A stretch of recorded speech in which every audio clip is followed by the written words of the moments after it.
नीतिसूत्रे याचा पहिला अध्याय आणि 1 ते 33 ही वचने आपण वाचूया. इस्रायलाचा राजा दावीद पुत्र शल्मोन याची नीतिसूत्रे. ज्ञान व शिक्षण ही संपादण्यात यावी, बोधमय वचनांचे परीक्षण करण्यात यावे, सुज्ञतेच्या व्यवहाराचे शिक्षण, धर्मनीती व सात्विकपण ही प्राप्त करून घेण्यात यावी. भोळ्यास चातुर्य, तारुणाला ज्ञान व चाणाक्षपण प्राप्त करून द्यावे. ज्ञानी पुरुषाने ऐकावे, त्यांचे ज्ञान वाढावे, बुद्धिमानाचे सुविचार प्राप्त करून घ्यावा. बोधवचने व दृष्टांत, ज्ञानी लोकांच्या उक्ती व गूढवचने समजावी, यासाठी ही आहेत. परमेश्वराचे भय हे ज्ञानाचा प्रारंभ होय, पण मूर्ख लोक ज्ञान व शिक्षण तुच्छ मानितात. माझ्या मुला, आपल्या बापाचा बोध ऐक, आपल्या आईची शिस्त सोडू नको, कारण ती तुझ्या शिराला भूषण व तुझ्या गळ्याला हार अशी आहेत. माझ्या मुला, पापी जन तुला भुलपात देतील, तर तिला वश होऊ नको. ते म्हणतील, आम्हाबरोबर ये, आपण रक्तपात करण्यास टपून बसू, निर्दोषी मनुष्याकरिता निष्कारण लपून बसू, त्यास जिवंतपणेच अधोलोकाप्रमाणे गट्ट करू, गर्तेत गडप होणाऱ्याप्रमाणे सात्विकास गिळून टाकू.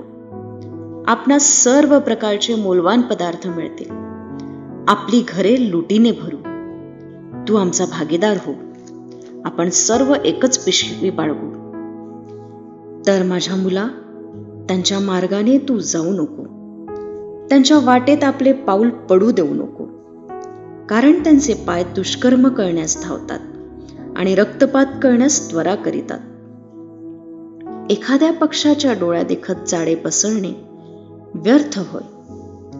ते आपल्या रक्तपातासाठी टपतात, ते आपल्याच प्राणघातासाठी दडून बसतात. धनाचा लोभ धरणाऱ्या सर्वांची गती अशीच आहे, ते आपल्या मालकांचा जीव घेते. ज्ञान रस्त्यावर पुकारा करीते, चव्हाट्यावर आपली वाणी उच्चारिते. गजबजलेल्या रस्त्यांच्या नाक्यावर, वेशीच्या दारात घोषणा करीते. नगरात आपले हे शब्द उच्चारिते. अहो भोळ्यांनो, तुमचे भोळेपण तुम्हास कोठवर आवडणार? धर्मनिंदा करणारे धर्मनिंदेत कोठवर आनंद पावणार? आणि मूर्ख लोक ज्ञानाचा तिटकारा कोठवर करणार? माझा वाग्दंड ऐकून वळा. पहा, मी आपल्या आत्म्याचा वर्षाव तुम्हावर करेन, मी आपले वचने तुम्हास कळवेन. मी हाक मारिली, पण तुम्ही आला नाही. मी आपला हात पुढे केला, पण कोणी लक्ष दिले नाही. तुम्ही माझ्या सर्व बोधाचा अव्हेर केला व माझा वाग्दंड मुळी जुमानिला नाही. यास्तव तुमच्या विपत्काली मीही हसेन, तुमच्यावर संकट आले असता मीही थट्टा करेन. वादळाप्रमाणे तुम्हावर संकट येईल आणि तुफानाप्रमाणे तुम्हास विपत्ती प्राप्त होईल. विपत्ती व उद्वेग ही तुम्हावर ओढवतील. त्या समयी ते मला हाक मारितील, पण मी उत्तर देणार नाही.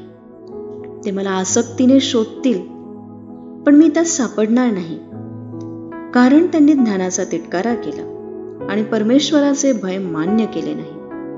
त्यांनी माझ्या बोधाचा अव्हेर केला, त्यांनी माझा वाग्दंड तुच्छ लेखिला.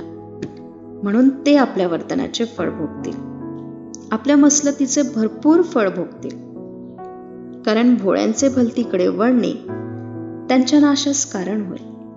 मूर्खाची भरभराट त्यांचा नाश करीते, पण जो माझे ऐकतो तो सुरक्षित राहतो आणि अरिष्टाची भीती नसल्यामुळे स्वस्थ असतो. देव करो ही वाचलेली वचने आशीर्वादित हो.